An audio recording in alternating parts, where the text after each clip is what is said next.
Hi guys, welcome to YouTuber of the Week Wednesday. I hope that we are live, and if you guys are joining us, I'm going to wait a little bit just to see who got some notifications to see if you guys are on with us. If you guys can do me a favor, if you guys can drop a like on this video, also a comment letting me know that you are here. Make sure that you subscribe to my channel and become a daisy. And also, if you guys can do me a favor and share this video, make sure when you share it to Twitter, if you can tag myself in there, and let's have some fun tonight. So if you guys have never heard of YouTuber of the Week, it is a Spotlight interactive series that I do. It's a live interview. I need your help. I need your questions. So guys, let's get started. I'm just waiting for the YouTuber of the Week to hop on. And I still didn't even get a notification. So hopefully we are live. So we are. So happy Wednesday, everybody. It is a long day. So I hope you guys are having a fabulous night so far. I know that I am. It was a very super busy day. Hi, Bart Geets. Hey.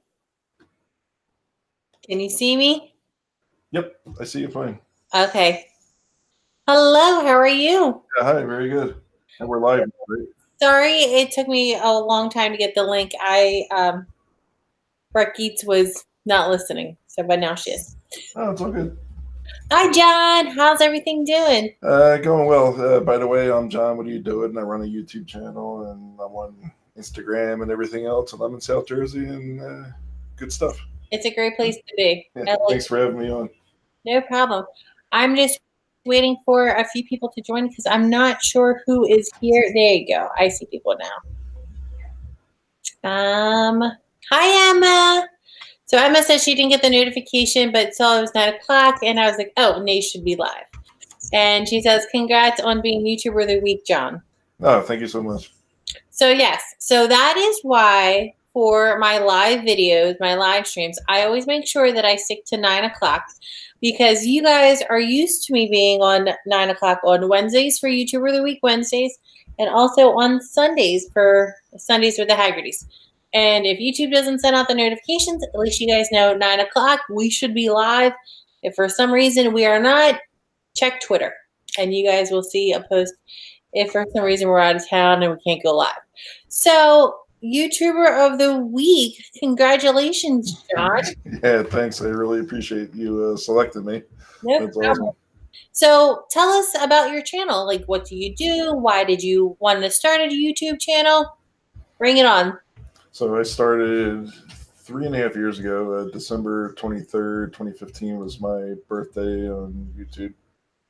And I was determined to just create DIY content. Anything I did around the house, I documented, and I didn't know where it was going to take me. And at that time, they opened up the option to monetize regardless of channel size. So I took the opportunity there, and I think I made $10 like after 3 months or something. I'm like, okay, that's awesome. I'm on to something.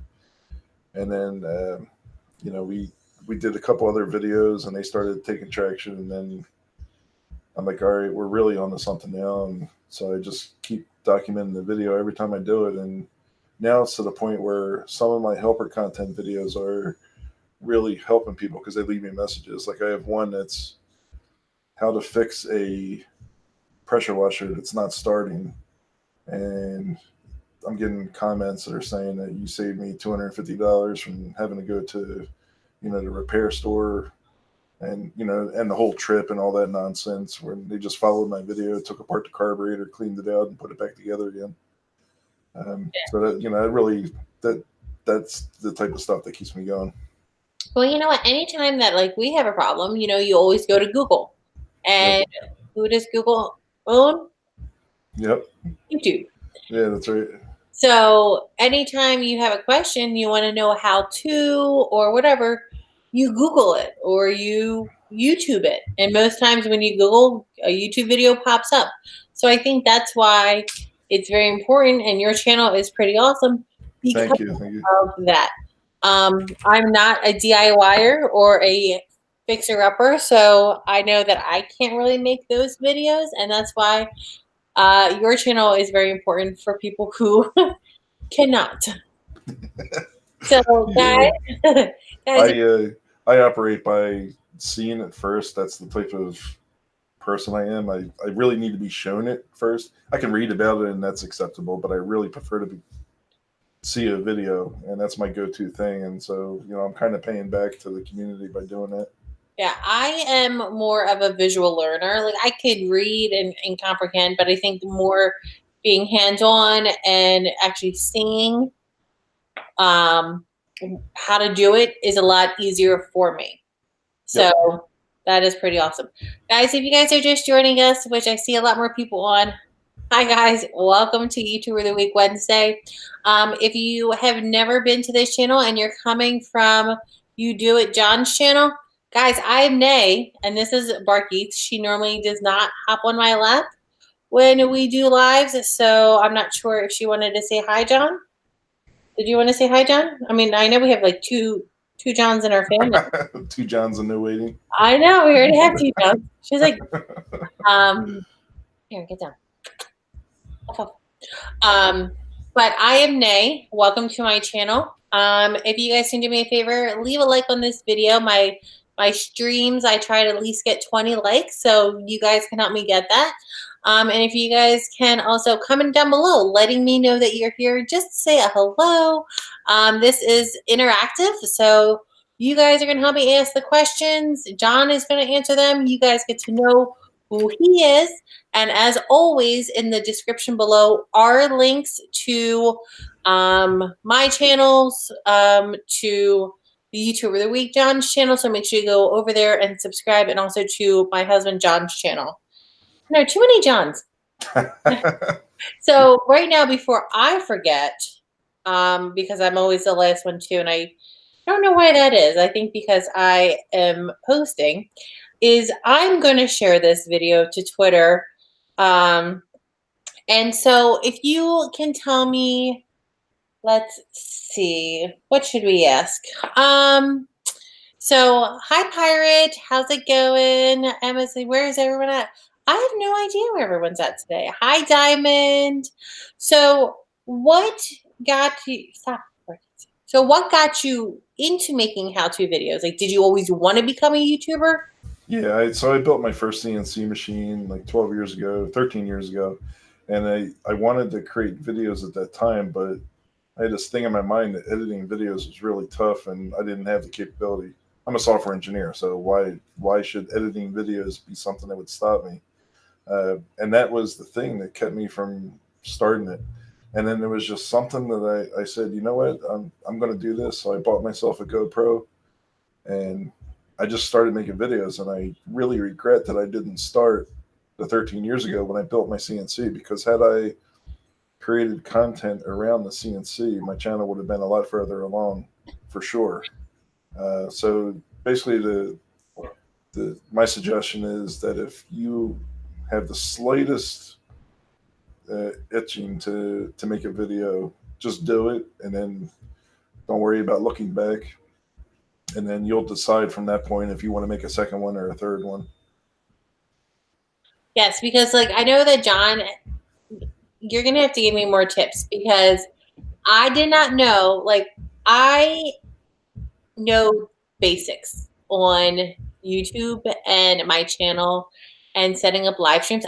John was like, "Oh, just you can schedule it." I know, like you can schedule videos, and I know you can schedule live streams, but I didn't realize how far live streams you could schedule. Yep. So I yeah, think 99 years in advance or something, or 600 years in advance, something crazy like that. Somebody found the limit when they introduced the Premiere option.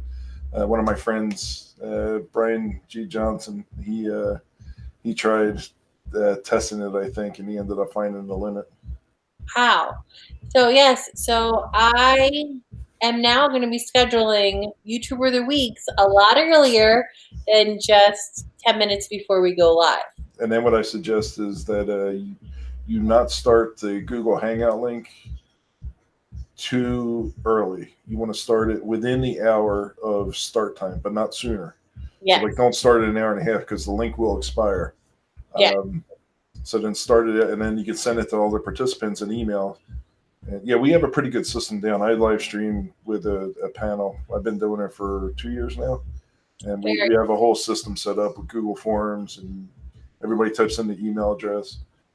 Now, how did you, is that through OBS? How you have all that whole setup? Yeah, so I have a pretty elaborate setup here. Let me see if I can switch my cameras around.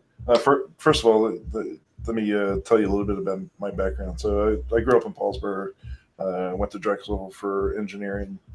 Um, Graduated with a degree in Bachelor of Science in Electrical Engineering.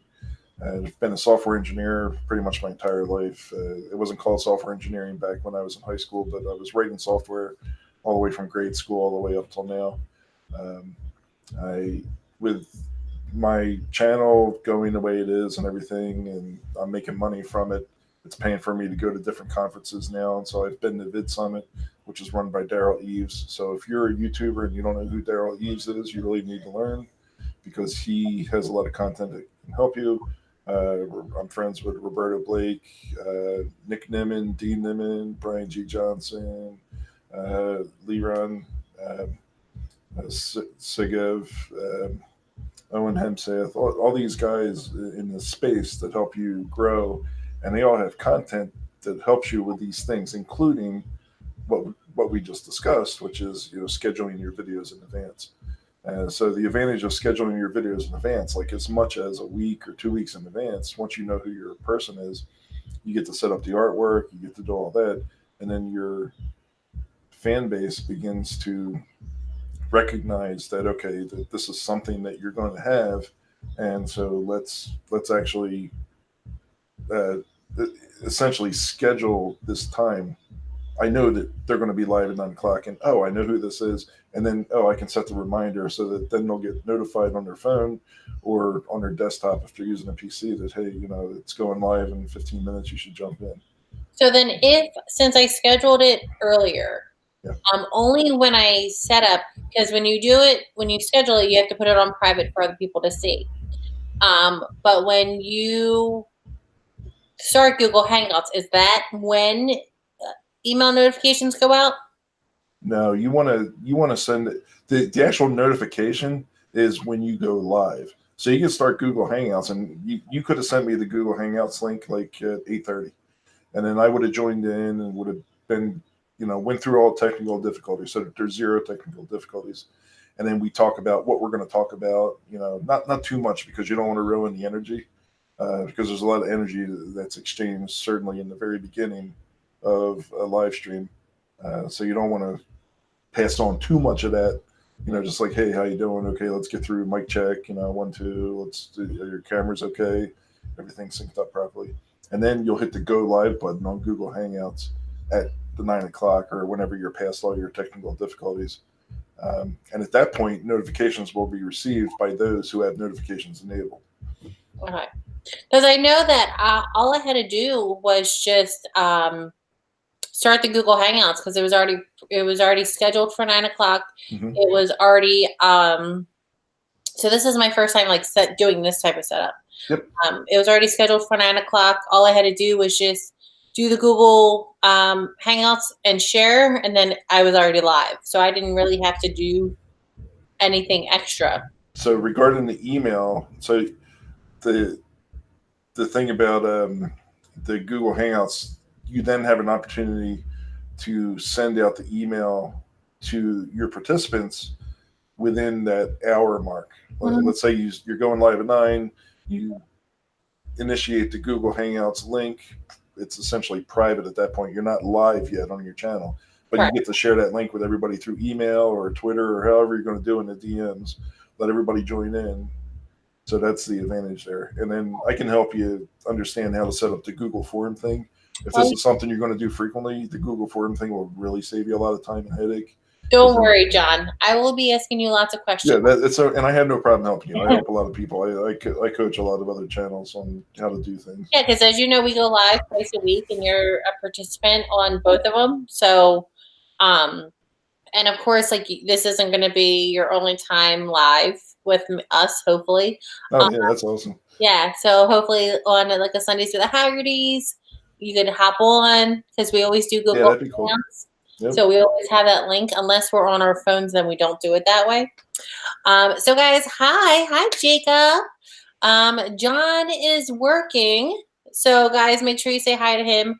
He is in the chat. So he may be able to stick around for a little bit depending on how the warehouse is working. If you guys can also comment down below letting me know. Hi Omar. If you guys can be a daisy. Like if you guys have not yet, hit that subscribe button and turn on that post notification bell. What are you doing? Become a daisy.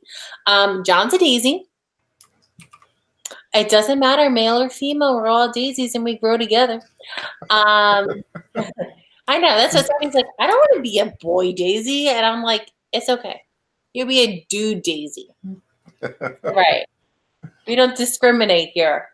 And if you guys can share this on Twitter, make sure you tag myself and you underscore, like the letter U underscore do underscore it. And make sure you subscribe to all his social media. So with you being so knowledgeable as a software engineer, what social media platforms do you feel best help your channel? I'd say Twitter was the primary thing that really helped things going because there's a lot of stuff that goes on in the DMs. Right now you see my Instagram, and the thing about Twitter, a lot of people are like, Twitter, whatever. But no, there's a lot of stuff that happens because I consider some of the incidents that happen around the world. Where do you go to first to find out what's happening right now? If there's some terrible incident or some Mother Nature problem in some part of the country, the quickest way to find out information is to do hashtag in the state or the county or even the city, depending upon what's going on, and you'll find out like tweets immediately. So I prefer that because that's the quickest way to initiate one-to-one communication. Beyond that, you'll have Instagram where you can, of course, share your photos and videos, but then you want to also utilize IGTV and take use of the 10 minutes there. I always forget about that. Yeah, so the IGTV, you can upload a full 10-minute video, and it'll even offer you an option to do a preview on Instagram. So you don't have to post twice. You just post once. It'll do a 30-second snippet on Instagram, and then the rest, the 9.5 minutes, will be on IGTV. And so then you I have under 10 minutes. Yeah, so it could be 10 minutes or under. And then on LinkedIn is also 10 minutes, but I'm on LinkedIn as well. I strongly suggest you get on LinkedIn because there's a lot of content creators over there who are helping everyone. And that's a platform where you still have a large chance of organic reach. Facebook I'm on, but Facebook is like really creeping me out lately with all their radical changes that's going on. I'm like, like I get used to you for Facebook, and then it like changed, and I'm like, yeah, what? Yeah, so you never want to give up on a platform because you have an audience, and you never want to take. This is the tip for everybody who's starting. You never want to share a link to YouTube on Facebook on your profile page or whatever because it gets squashed immediately. You can do it in your group if you have a group on Facebook, but even those are sometimes suppressed. So a little hack, if you want to do that, you can put it on your profile page and then add a comment which has the link to the video. Yeah. But don't cite. So and that's a general rule for all platforms. Well, what I do is I know that sometimes when I just share a video and it's just the link and then it comes up with the video, like the thumbnail and stuff like that. I don't get any interaction. But what I Yeah. do and what I have seen is if I post a picture along with a link, so it's not an automatic link. So that's the other hack to do Yeah. that. Yep. But then Hey, look, I know something. so that but now that's squashed because that link is existing in the post. If we're Yeah. talking Facebook, so that hack. What you just mentioned is perfect for Twitter, by the way. So Yeah. you post a photo, you post a link, and then the engagement rate on a post with a photo that has a link to it is 60% higher than it is with just a link to like the YouTube where they have the little tiny thumbnail. People like seeing pictures. They understand that whatever it is, just context based on the thumbnail, as long as it's a good thumbnail, and Yeah. then you click on that, you'll get the conversion rate. Well, So because I know that like if I just post the link, I like a lot of people like okay, she's sharing a video or whatever. But if I post a picture and it's regarding my kids or regarding me, more people tend to look at that picture and then say, "Oh, there's a video. Let me click on that." Emma says I tweeted out, but I didn't know John's Twitter. It's okay. I don't like the Facebook update at all, says Emma. Diamond says, nay, that was all the YouTubers' reactions when YouTube changed. Okay. Just wanted to make sure. Hi, Josh. Hi, Renaissance. John says hello, too. I miss MySpace. Renaissance says, don't forget MySpace. Tom is my Tom only is friend. my only friend. I had you know what? It's funny. John and I, it was the time when MySpace was kind of like going out and YouTube was already in full force, is when I met John. So back in 2009. Sorry, it was like, yeah, 2009. Jacob says, congratulations for being YouTuber of the week. Guys, make sure you Thank you so much. subscribe to his Thank channel. you. He's also commenting. So all you have to do is just click on his picture, guys, and subscribe. Now for being so intelligent with technology, where do you find tags for your videos? If somebody is going to make a video, they want to make sure they add the right tags. That's right. And the views. Where do you go get your tags from? So it's not an easy answer. I can start with saying that there's a lot of content creators on YouTube who create content to help you understand best practices around that. I can say that there was some misinformation being delivered by YouTube themselves saying that tags didn't matter, and I really wanted to reach through the screen, Yeah. grab What? and shake them and be like, you don't know what you're talking about. And this was YouTube themselves, Um, tags do matter, but the right tags are what really matter. Mm-hmm. And there's one content creator, Sean Cannell. He runs another. He runs his own channel, but then he also has video influencers that he runs with Benji, and the two of them have this whole platform called VRA, Video Ranking Academy, and that allows you to understand how to best rank your videos. So a video, and I did a talk at a convention, a speech, whatever you want to call it, where I said that we really have an obligation to create content. I mean, it might sound stupid to some people, but the reality is let's say we all do the same thing and we create something, so whatever, just create the video because it could inspire somebody. But now just posting that video up there doesn't do anything because that video is just sitting there. How are you going to find it? So first of all, if you have to have a really good thumbnail, then you have to have a really good description that within 100 characters that describes that video. Then you have, so that's the title. Then you have to have a really good description that's up to 5,000 characters. And then the tags are really critical for helping people identify things. So I'm going to show you a couple of my videos uh, on my channel to give you an idea of the importance of this. Now, I'm using a tool called TubeBuddy, and I have a link where you can get a TubeBuddy from, and that'll pop up here, and it'll show some stats in this. I'm gonna have to close down something, I think, just to give. See what I close down. I'll close down this one here.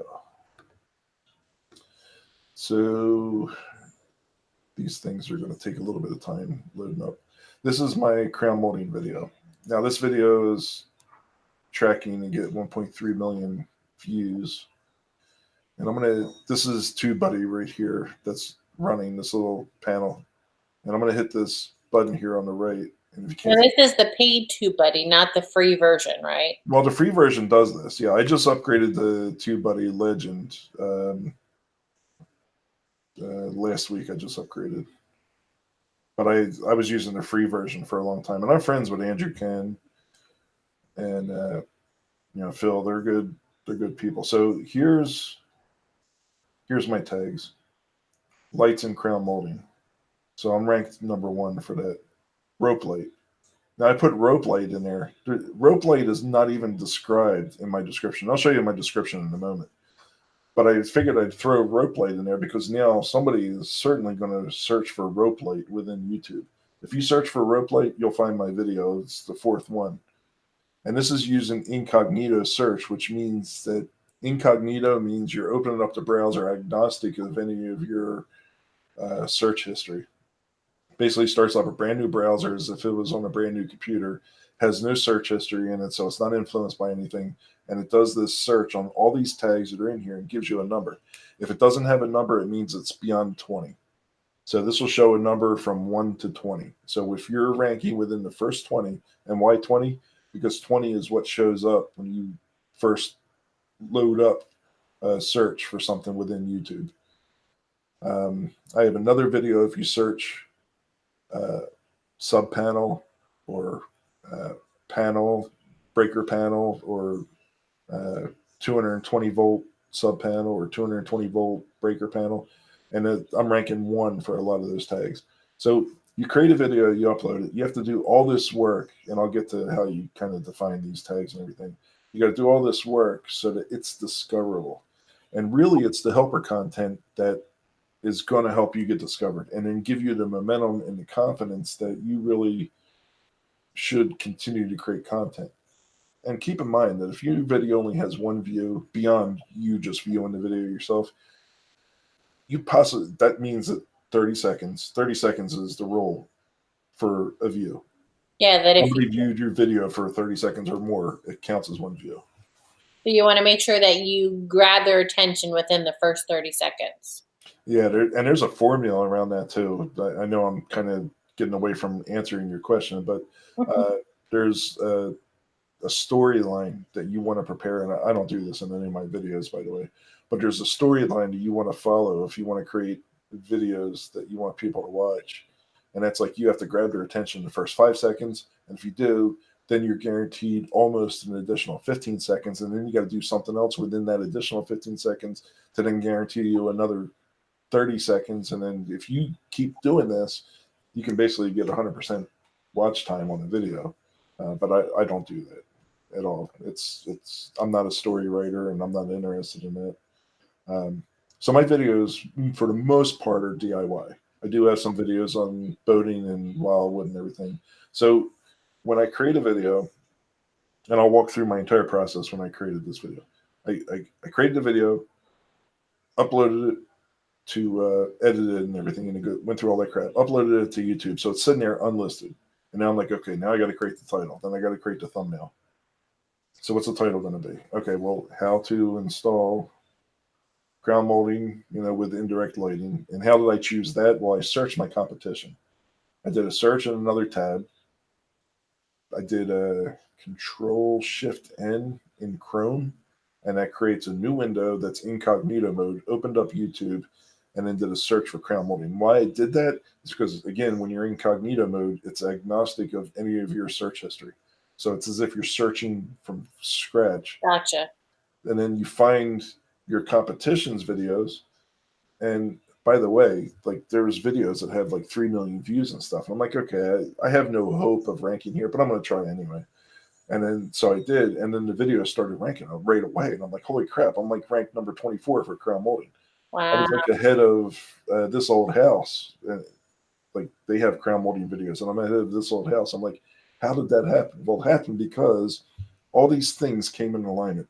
The video, the content of the video itself, the audio, basically said this is how to install crown molding with lighting.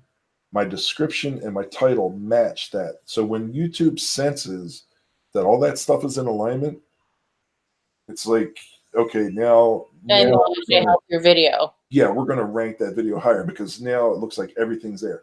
Now what happens is the chances of the video ranking within 21 days are pretty small. Because what happens over time is somebody's going to search something. Let's say they search for how to install lighting and crown molding, and they don't click on my video, but they see the video. YouTube's going to say, maybe that's not the right tag, and they're going to de-rank my tag a little bit. Gotcha. If they search like rope lighting, and they click, and my video wasn't even in the list for rope lighting, but they found it like 4 pages down. They just kept paging down, and they saw that. YouTube realizes that, hey, rope lighting and this video kind of jived. And then more people do that, YouTube's going to start to say, oh, that video starts ranking for it. So you have to pick, you only have 500 characters for tags. So you really have to be careful what you pick, but you want to be very strategic about it. And picking short tags like I did, I really got lucky with rope lighting, I have to say. You're better off with long-tailed tags, is what they call it. So, like several words in a phrase, like lights and crown molding. See, that's a long-tailed tag. Crown molding, I have it in there, but you can see it's not ranking. But if I search crown molding in an incognito, it'll come up like number 24. Yeah. Now, the other thing you have to make sure you do is create closed captioning. So Yes. it's real easy to do. YouTube does it automatically for you, but sometimes you get it wrong. And in this video, I'm glad I did, because when I looked at this closed captioning, it had, and you make love to your lights. And I'm like, I never said that. So I had to edit it. But you always want to edit your closed captioning. And that gives you another plus in the search results, because YouTube prefers that you actually close caption it versus them doing the machine closed captioning. Because basically you're proofreading what was said, and you just got to play back the video in the closed captioning editor. And we know, we both understand the importance of closed captioning, for those who are hearing impaired or whatever. Yeah. And also, like, for it, and a lot of people, to close caption your video, just if you don't want to add the closed captioning, just make it available, because a lot of videos aren't. And suppose you are deaf or hard of hearing and you need to read the captions, or say if you're at work and you're trying to watch a video, closed captions, it helps. That's right. Hi, Joey. I know that you came and gone. Hi, Michelle. Guys, if you guys are just joining us, hello. Welcome to YouTuber of the Week. This is John. He will help you grow your channel organically, give you some tips and tricks. So, guys, make sure you follow him.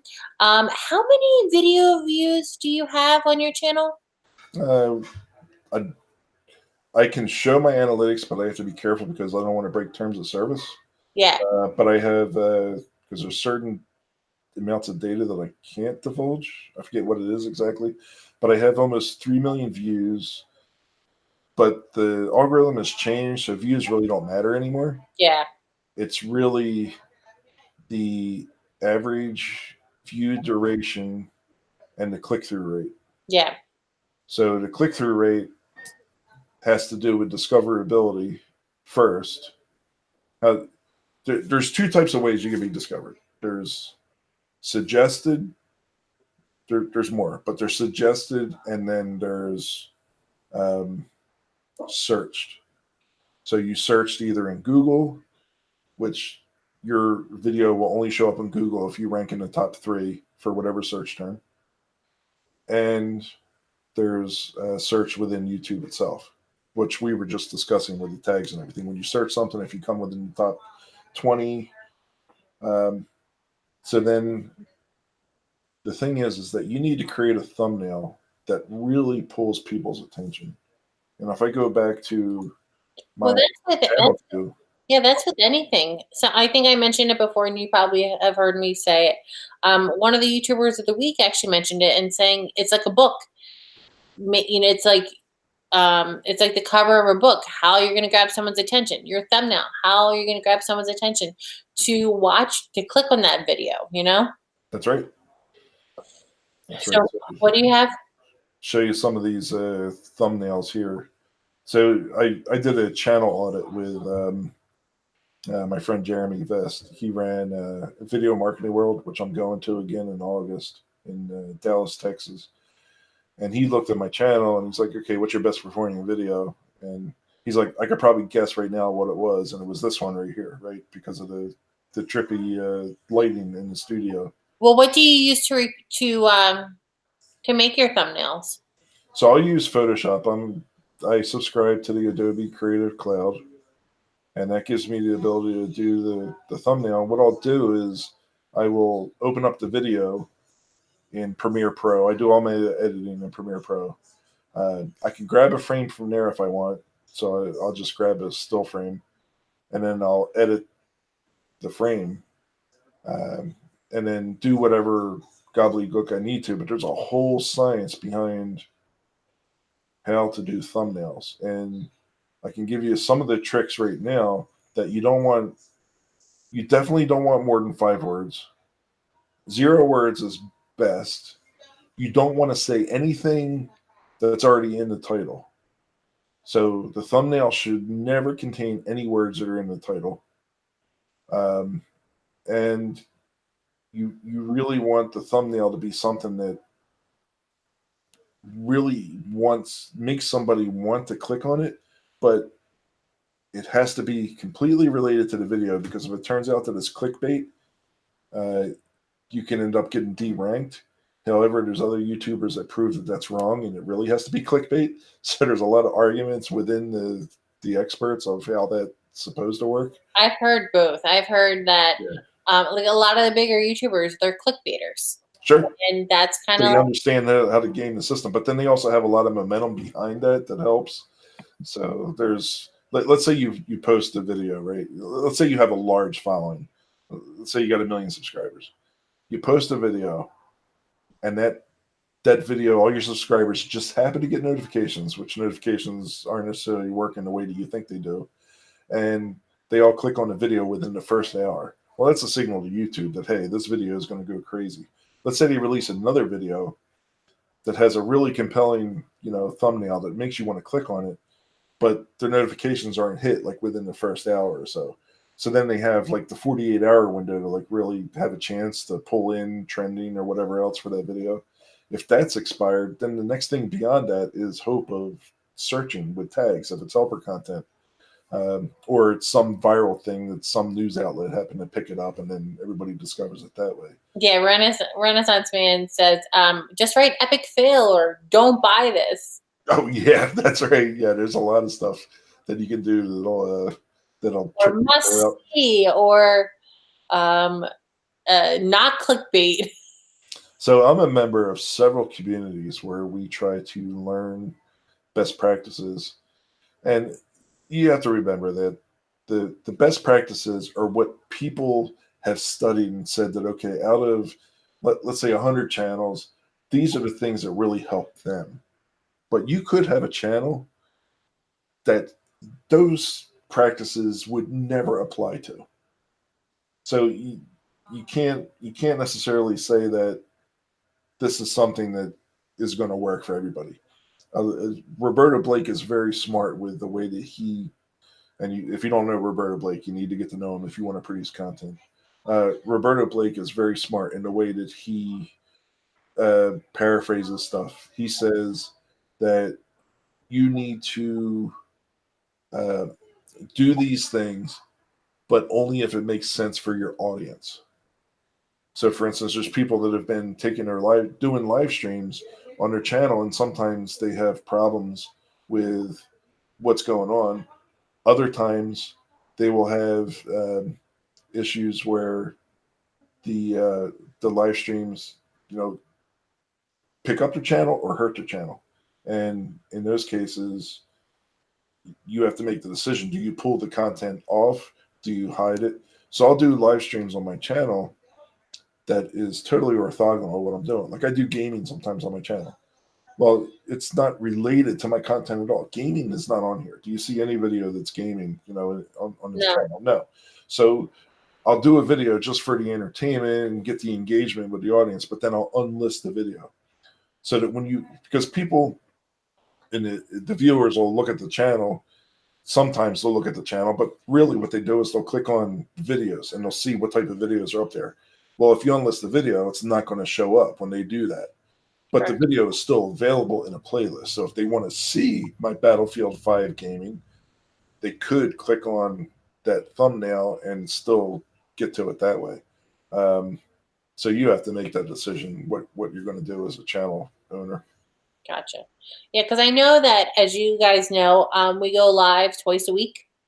And so, of course, anything to improve my channel. I'm ears. John may differ. My husband, John, may differ. He says I'm stubborn. I don't know where he's getting that from. I don't know. But no, like kind of like how you have your setup with the OBS. My oldest, he knows OBS, and I had a pad of paper, and I'm writing down step by step on how to make my lives a lot easier. However, it took me too long to set it all up. So now when you do your lives, and as you can tell on your setup right now, do you have to do that each time? Do you have to? It's set up. I have it set up in OBS. I have several. I can show you right now. Let me drag OBS over. And let me disable preview so you don't see that garbage. This is Too many buttons. this is my rack. This is a 4K monitor, so this is like a 49-inch 4K monitor that I have. So it's going to be tough for you to read, but I'll kind of explain. I have a Stream Deck that allows me to control. So I'll go webcam. I'll show my Xbox, which is turned off right now. So that's my Xbox. That's my 3D printer. This is my Be Right Back. This is all on the Stream Deck. I just hit these Oh, buttons. that's so cool. If you notice what's happening you can't notice because I'm changing.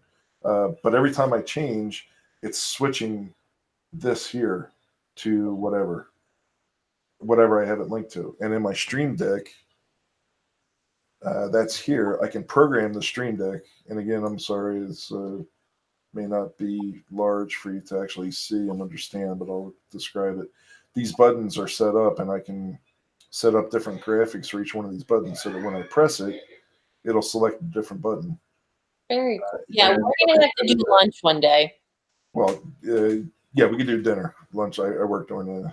Well, we can do the three of us, me, John, and you. We can do dinner, and you can teach us all of this stuff. or if you want to cook barbecue, I'll come over one night and and then I don't cook. We'll have to order out. Well, I can cook.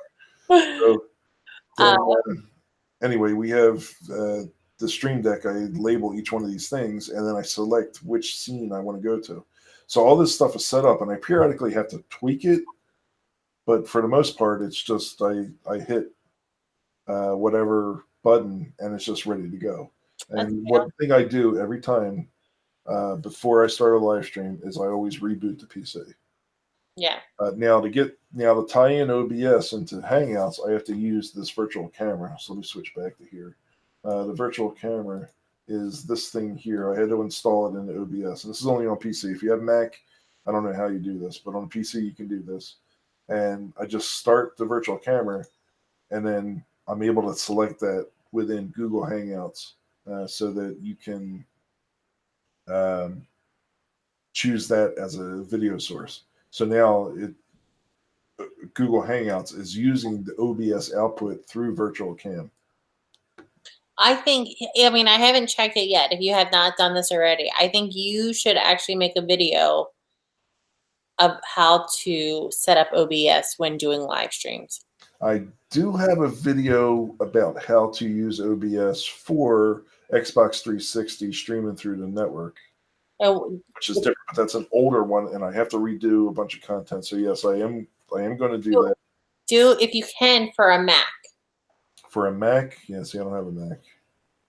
Yeah, Pretend you have a Mac. I do. I do have a Mac. I do have a Mac, so I could set it up. There are some challenges on the Mac to do it. So yeah, that will be a challenge. But I so my setup is I'm using an AMD 1950X processor with a 970 NVMe 1 terabyte drive, Dan, I think you know my questions. uh, and then I'm running a Strix GTX 1080 Ti video card, and I have the Elgato 4K HD card. And by the way, I'm streaming in 4K, not now because we're on Hangouts, but I do live stream in 4K video at 30 megabits a second because I have gigabit internet. And I'm still looking at my rig. And I got the Yeti microphone, which I hate. I think I'm going to switch it out to the Shure SM7B, which is but I'll need an audio interface for that. Yeah, let me switch up my webcam here so I can show you what I have. So now I can grab this guy and I can show you everything. So that's my keyboard, right? That's pretty awesome. That there's my mouse, my Yeti microphone with the muffler thingy, whatever you call it, and then there's my webcam sitting on top. So this is just to give you an idea of size of the monitor. Wait, that's my hand. Right. So it's a 49-inch curved monitor. My gosh, look how big that is. That's huge. The advantage of that is my timeline when I'm in Premiere Pro, right? My timeline is freaking huge. And then that's my Stream Deck, right? So you saw the program that I had, but this is the physical Stream Deck. And so when I hit a button, I can switch from one mode to the other mode, so pretty easily. And then it's my other pair of Astro, headset, and then of course, my Xbox 360. So yeah, I got a pretty good setup here that I'm using. It looks pretty awesome. More than what we had. What's that? I'm sorry. I said more than we have. Dan says my monitor is a 15PR17. Okay, yeah. And he also says I need to come up with video ideas. Dan, like John is saying, just do it. That's the challenging thing. So let's entertain that a little bit. So let's try to help out Dan right now. Dan is pretty awesome. He's Core Dreams Studios. Just so you know who we're talking about. Yeah, I have so many windows open that I have to switch to the right one.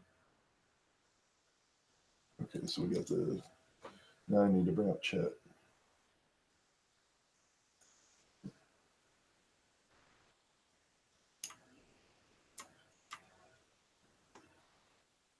All right, we got chat here.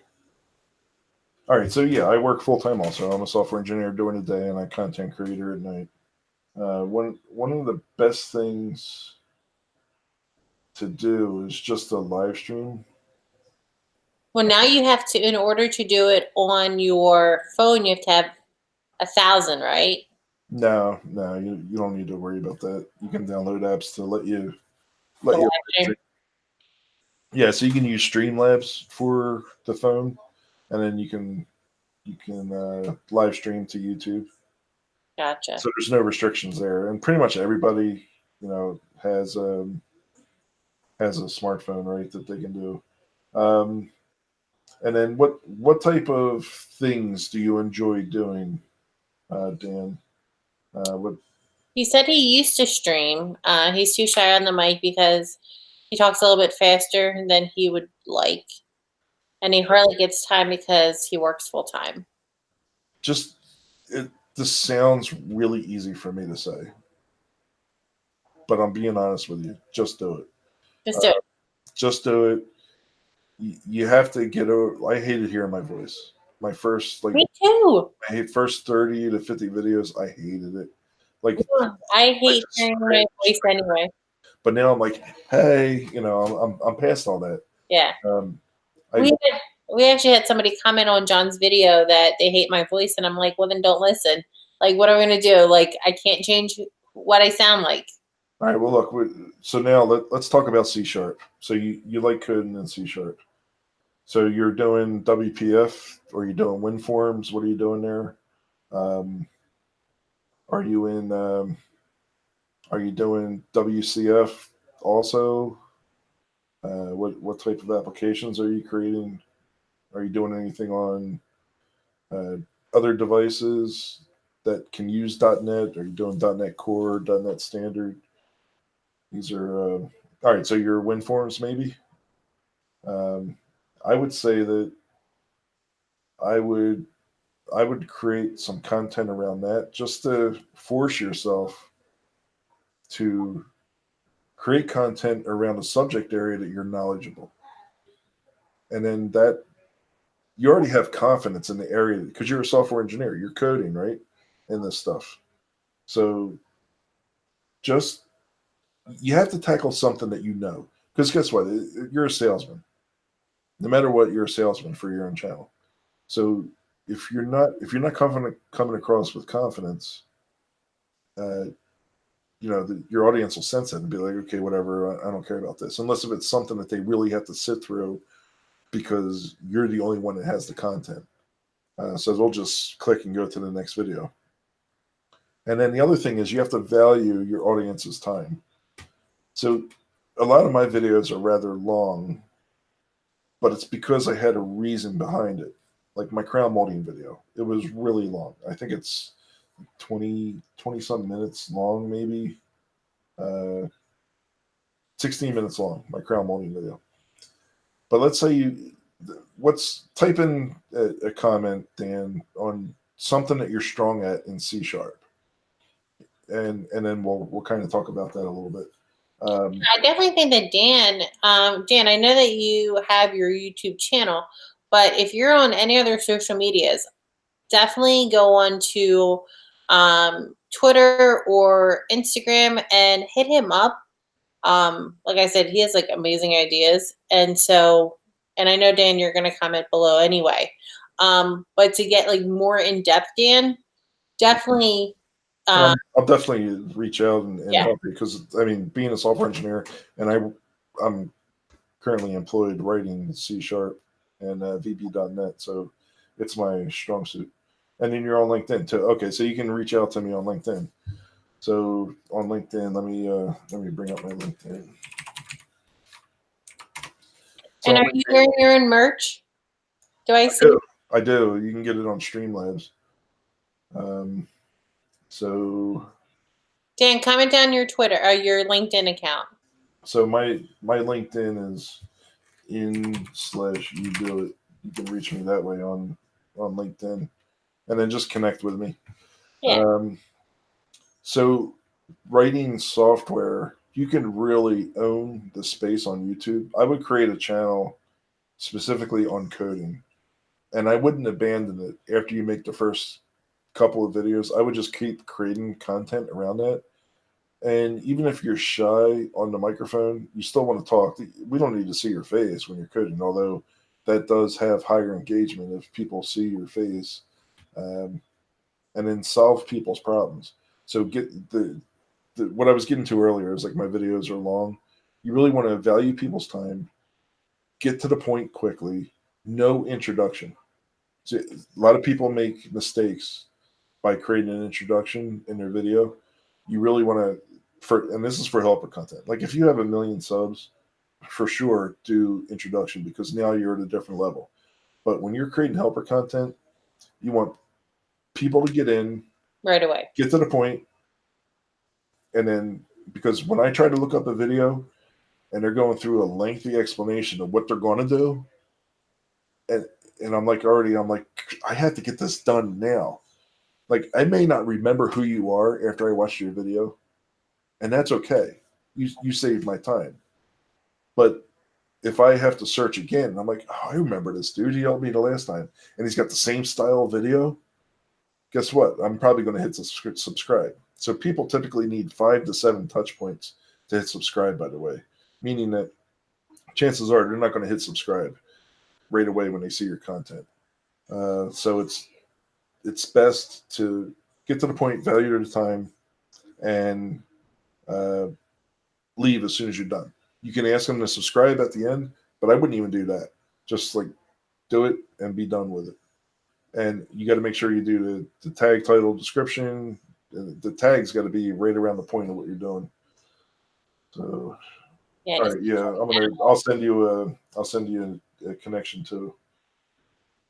and then guys, if you guys have any questions with going live or how-to videos or DIYs and how you can grow your channel and do it the right way, definitely go check him out, subscribe, follow him on all the social medias. And so 2019, which is really crazy because it's already the middle of May, John. I just looked. It's crazy. Yep. School's going to be ending next month, which is crazy for the summer. What are some of your goals, or where do you see your channel going this year? I'm a woodworker also, so I have a lot of woodworking tools that I just purchase, and I have some things that I have to build. So, for instance, behind me, I have this space back here that I plan on putting a table in diagonally. I already have a top, so I just have to create some legs for it. And this is going to end up becoming a stand up space because people who stand when they create live content or create videos, like even review videos and stuff, have a higher confidence level and a greater engagement rate than people who are sitting down. So, like me sitting down right now is like, yeah, boring. But if I were standing, you're elevated to a different level. So that's this whole space back here is going to be like for me to stand up, and I'll have cameras set up where I'll have a separate stream deck over there that I'll be able to hit buttons and switch between different camera modes. And I plan on having nice stuff on the wall. I'm in 3D printing space, so I'm gonna make some nice stuff. And I have a CNC machine. This whole wall is going to be LEDs and all that stuff. So I plan on knocking it out. You can see it up here on LinkedIn, Dan. Red Man says you're building his shed. You just found out. And I did. I built a shed in Is the he in house. South Jersey? Yeah, so I'm in Wildwood, but yeah, he's up. He's up just a little bit. Is he by us? Yeah, he's close. Okay. He's close. So this is. I don't know if I'm gonna be able to paste this link. I don't know if I'm wrenched on your channel. There we go. So that's my LinkedIn. I don't know if that comment went through or not, or if it was disabled. It may not have gone through. So that's the link for my LinkedIn. You can find his. His is IN / Dan dash Maresca. I might have said that wrong. Sorry, Dan. Sorry. Still love me, Dan. Still love me. Names aren't always easy. Yeah, because as you know, John, we're in Deptford. Yeah. No, we're not too far. He's in the AC. He says. Yep. I cannot wait to go camping. So excited. So besides software engineering and woodworking and being a YouTuber, what are some other fun hobbies that you have? So I enjoy eating, as you can see by my fatness. I do too. I love cheesesteaks, but we hang out the shore during the summer, so we stay in Wildwood throughout the whole summer. And our neighbors are wonderful. They take us around whenever they go out in the boat. They'll take us around Wildwood, the bay, and sometimes we'll go out um, the inlet in Cape May, and then go all the way around the Hereford Inlet and come back. depending upon the wind. You know, if the wind's not too bad and it's a high tide, we'll take that track because the Hereford Inlet's kind of dangerous. I have a lot of video content around going around Wildwood on the Intercoastal Waterway. A lot of those videos are ranking for those tags, surprisingly. But that's older content. I every time we go out on the boat, I film. I also enjoy creating content. So even if, well, let's say I enjoy capturing footage, I may not edit the footage right away. I have a backlog that's several years old that I have yet to get to. Um, and I enjoy networking. So that's why I found going to these events are wonderful because when I'm at like Vid Summit, I volunteered at Vid Summit. When I'm at Vid Summit or Video Marketing World, I'm definitely connecting with everybody, and it's an amazing experience. Um, and then I'm also doing work for a lot of content creators, so I will write software for them. I'm in the middle of writing software for a couple. I wrote an app for myself, so you can download that from the App Store on That's pretty cool. on Apple. You can find it UDOIT2. You can find it. Well, you're gonna have to message it to me or share it to me on Twitter. So that's what you look for on Apple, and then on Android, you just search that. So you do it too is on Apple, and you do it is on Android. And then um, we we like the nightlife in Wildwood, so we'll go out and walk the boardwalk and stuff. But I'm even down in Wildwood, I'm still live streaming, and I enjoy gaming, so I game on my other channel, my You Do It After Dark channel. You'll see Yes, me I on. can see that. Yeah. Yeah, so and I live stream on Facebook also. But the thing that I really enjoy the most beyond creating content is helping others understand how to create content. I love that. I love that. So then, like you asked me a question. If I don't have time, I'll tell you I don't have time. Um, but yeah, if you want to schedule a I time think you session. would help me. You would help John and myself. Oh yeah, yeah, for sure. I'd have no problem helping And if not, even if we have to go down to the campground and you're there. you. Now, do you bring your stuff down there? You're able to live stream down there? We just do it from our phones down there. Is it enough bandwidth? Because I know when you're in the summer, man, it's tough to get bandwidth. I mean, it really depends. I mean, we have to pay for the internet down there, or we just Sure. use our phone. Just use the internet off that. It's not really horrible. I don't know. I can't remember if we've done it, but we're normally home on Sundays and on Wednesdays. So really, when we do live stream on our major days, um, we're home. So we already have this set up kind of here. Yep. Like we move around. Like right now, I'm like sitting on my couch. But we also do like in our like living room, we have kind of like a breakfast nook. Yeah. And we do like when John and I do, we stand up, we sit down on that one. Yeah. So the stand up, and you have a different environment when you do the stand up. We And do. you notice a different engagement when you're standing up? I do because it's not like you're just like sitting. Yeah. You're moving around a little bit Because more. when you're sitting down, you have a different posture and you have a different engagement than you do when you're standing. When you're standing, you can have your arms and your whole body can move differently. So yeah, it's definitely cool. Yeah. Um, Jacob, it's not hard to live stream on YouTube. Mm-mm. no, It depends. I mean, you have to do it, and you have to. So we can say that it's easy, but I got to tell you, there's a lot of stuff that you got to go through to understand how to live stream. And by the way, your first live stream is going to suck. I just got to tell you. And your then your next first live stream, it's not going to one- suck as bad. yeah. And then your next one after that, it's not going to suck as bad as the one that sucked after that. So, Yeah. you just keep getting better and better, and you have to make a goal for yourself that each time you do something, whether you create a video or whether you live stream, you're going to learn something new. You're going to, let's say you're using OBS or you're using Slobs, Streamlabs OBS for doing your live streaming. You have to make a point that before you start your next live stream, that you're going to do one more thing better than you did before, and it could be your action, it could be your inflection, how you articulate when you talk. Uh, but you could also set a goal to learn something within OBS or Slubs or whatever streaming software you're using. That, okay, you know what? I'm going to figure out how to put an overlay. You see my overlay that I have on the live stream now. So that's like my drip logo that I have. That's on there. I figured out how to do that. At one point, I even had my subscriber count on there. That was something else. But all these things take time.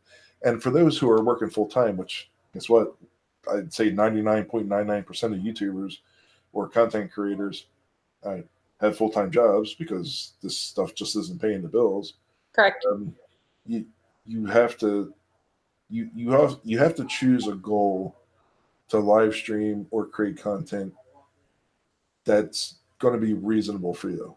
So let's say you can accept doing it once a week or once a month. Once a month might be fine. You just do the video, then set a goal to do it again the next month or the next week, whatever. Just do whatever you do. Don't set a goal that's not achievable. Don't say that you're going to create daily content because that is almost unachievable. Yeah. Like I could say that I'm gonna do daily content, which technically I almost do because I'm live streaming every night, whether it's on Facebook or Twitch or on my YouTube channels, either one. Um, but I can't guarantee that I'm going to be consistent at that because guess what? My son's graduating in June 12th. Can I live stream then? No. So there's just life things that are going to get in the way. Yeah. Because I know, like, I was a daily content creator, and I felt like YouTube wasn't sending out, and so my video views were down. Some people were it was getting overlooked, and so I'm like, I'm wasting my content. So it's totally up to you if you guys want to be daily content uploaders or if you want to do like a set schedule. I know that I have my Wednesdays and my Sundays live. I just started a motivational Monday probably about 6 weeks ago, so that's every Monday. And then I may toss a video in here or there, but just upload, do whenever you can. Yep. Like if you're definitely brand new at doing YouTube, I highly suggest not being a daily uploader because then, yes, you want to grow your channel and you want to like try to get as much as exposure, but you're going to be wasting a lot of your content as Yep. well. And I can tell you the quickest way to grow a channel for the average content creator. Keep in mind, you're always going to have the outliers. Somebody that's going to spur it up all of a sudden, like a Peter McKinnon did. He's like, I think he's almost at like 3 million subscribers or some crap. When like last year or the year before, he was only at like 500,000. Um, you need to start out with creating helper content. Like honestly, nobody cares about vlogs. Vlogs are like what it used to be is not anymore. So like vlogs just aren't there. So you have to create content that's going to help somebody. What can you create that's going to help somebody figure out something? And we all do this. We all figure out our own things. Well, when you go through that discovery, create a video on it. And you can even create the video while you're discovering it. So you're going to have a lot of crap where you don't know what you're doing. And those things, those errors that you're making, or the the wrong judgment calls that you're making, guess what? Somebody else is going to make that call, and you can say that I tried this. You can even cut that part out of the video, but you can put in text, well, I tried this and it didn't work, and then I found that we're going to do it this way. Let's say you're trying to take apart a lawnmower, and you didn't see a video, but you have some instructions, and you just tried it, and well, okay, taking the blade off didn't work that way because guess what? It's reverse thread. So now I have to change the direction of my ratchet or my impact driver, and I have to do it the other way. So you could put those things in the video, and somebody's going to search, why can't I remove my lawnmower blade? Well, guess what? That's a great video. I can't remove my lawnmower blade. They're going to probably put that in YouTube, and they're going to discover your video. And if you do what we said earlier, get to the point, value the people's time, and then get out. They're going to love you because you just solved their problem, and you were the quickest one. It was fast, and they didn't have to listen to a start lot. to rank up, and then you're going to have some other videos that are going to be garbage, which I do. I have a lot of garbage videos that might only have 10, 20 views. I have some other videos that I think are tremendous and they only got 10, 20 views, you don't get to decide what video is gonna rank. It doesn't work that way. The algorithm, the people, the just the just call it by chance. I don't want to call it luck, just by chance that things just happen to align right and your video got discovered. They're the things that really drive your video. So No, that's some amazing advice. Yeah, like you could have amazing content. You can work really, really hard at it, spend hours upon hours of editing, and nothing happens. You can have okay content. You could like, I don't feel like editing this, blah blah, and it like does amazing. You're like, but what happened to the one that like should have done better? right. So let me tell you a little story about that. People hate high production value content on YouTube. They might enjoy it on other platforms, but on YouTube, people don't care about it. So you look at channels that have poured their heart and soul into creating high production value, and then you look at somebody like Jack Black, who doesn't invest any time in his setup, and he's crushing it on YouTube, right? So yeah, he already has a following beyond YouTube, but people prefer like just in the raw. So you just do what you do. Don't spend all this money on camera gear. Don't spend all this money on microphone and all that stuff. Just get started. When you discover that your videos or your content's picking up, then yes, you can invest and double down, which is what I ended up doing. You know, I ended up buying. I have 2 cameras now, 3 cameras actually, and several microphones, and a professional camera backpack that I can take with me wherever I'm going. Keeps all my camera equipment safe. So you can just use what you have, like your cell phone. I know a lot of people. There's one. His name is Your Life Vegan. It's Jarleif. He's building a house himself. He's not having a construction and he's using his cell phone. That's what he has, and he's making amazing content, amazing videos. So you don't have to, when you're starting a YouTube channel, you don't have to have the best of the best. Use what you have. It's the content. And I mean, you don't want to have a crappy camera on your phone, but if you have a smartphone. All phones that exist today, they're. So Roberta Blake said this. I don't know how many in your audience are going to know who Spike Lee is, but Spike Lee filmed Do the Right Thing on a camera that is of lesser quality than all your smartphones are out there today. So you have no excuse not to get started. Yeah, just you have equipment that is better. So I want to share with you a video that my son filmed with his crew, and this is on the iPhone. So they filmed this in Gloucester City at a abandoned paint factory, and this is their video that they filmed in there, and it goes to Yomar. He's the one that does the rapping. My son produces rap music and hip hop music and trap, and this is all just done on iPhones. And they were all concerned about whether they were if they had to get new equipment, if they had to buy new cameras, whatever. And I'm like, no, you guys have it all right here. Just go film it. Set it, make sure it's all in 4K. Just start filming, and then Johnny and my son just edited it all in Adobe Premiere because we pay for the cloud.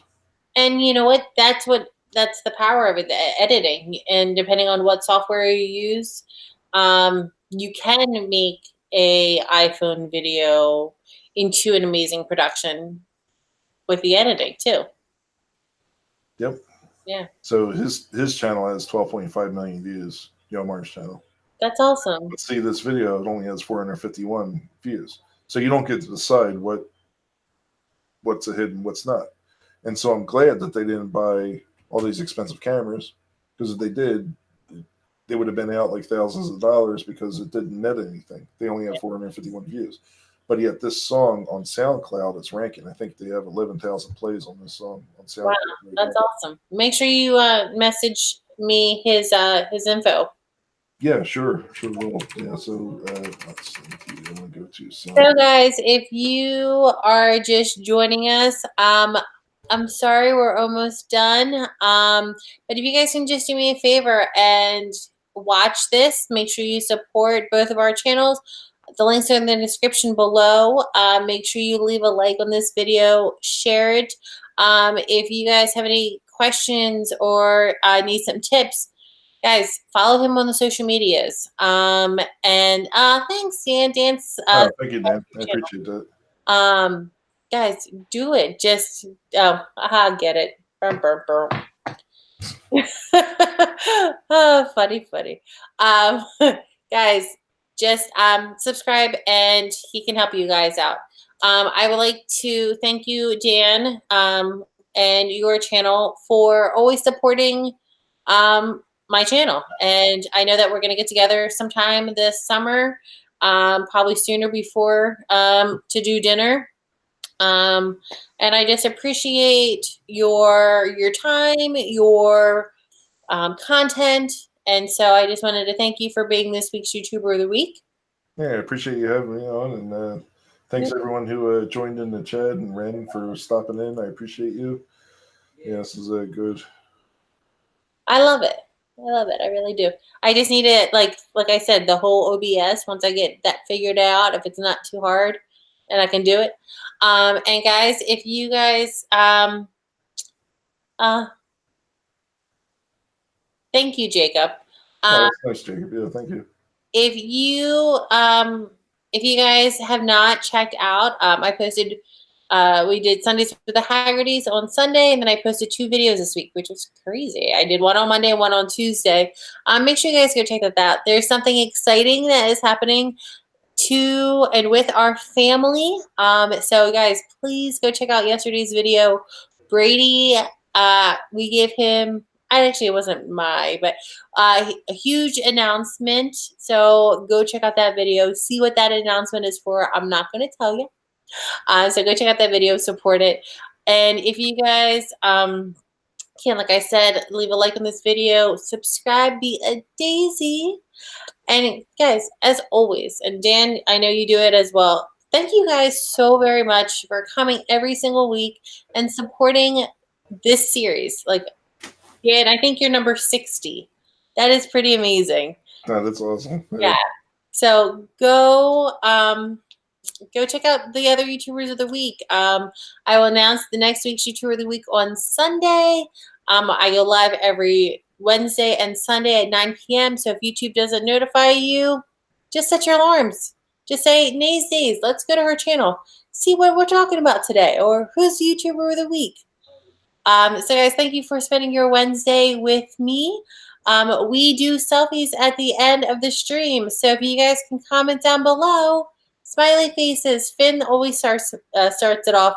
So comment and just spam it, and then I will post it on Twitter. Dan, you are amazing. You're so crazy. I appreciate you.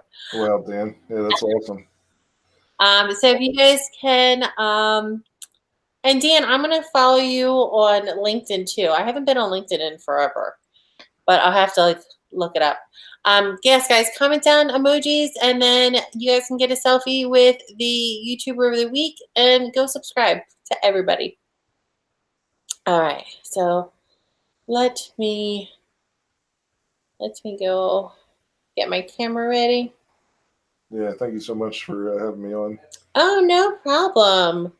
Yeah, I'll entertain while you go get your camera. Huh? I'll entertain while you get your camera. Well, like I have a secret list. I don't tell anybody my secret list of YouTubers of the week. I mean, only John knows, my husband John. And so you're on my list. I just had to wait until we got to your week. Yeah, and if any of you would love to be a YouTuber of the week, just make sure you message me on Instagram at YTOTW_Naysdays, and I'll check out your channel. This was a video that I'm showing here that I shot with Bobby Duke. I don't know if you know who Bobby Duke is. I think he's almost 2.5 million subs. Maybe. That's awesome. But he just creates. He found a way to grow by filling a void that didn't exist, where art is so boring on YouTube. So he found a way to insert his personality to make art fun and sometimes borderline obnoxious with his antics.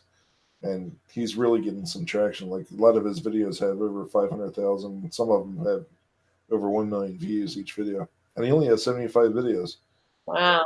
And he was able to quit his job and focus primarily on creating YouTube content.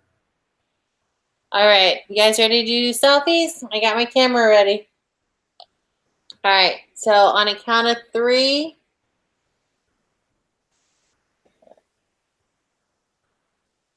On a count of 3, if you guys can smile.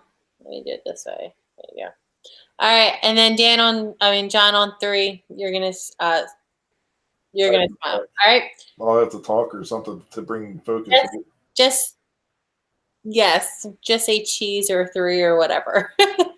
All right, 1, 2. Cheese. I love it. Oh my gosh, guys. Thank you so very much, John. Hold on after the stream ends. Sure. Yeah, I'll stay on. Guys, again, thank you so very much for being amazing daisies. If you have not become a daisy yet, it's not too late. It's never too late. Make sure you hit that subscribe button. And always think positive. Never give up. Live life to the fullest. Be kind to one another. And I will see you when I see you. Bye.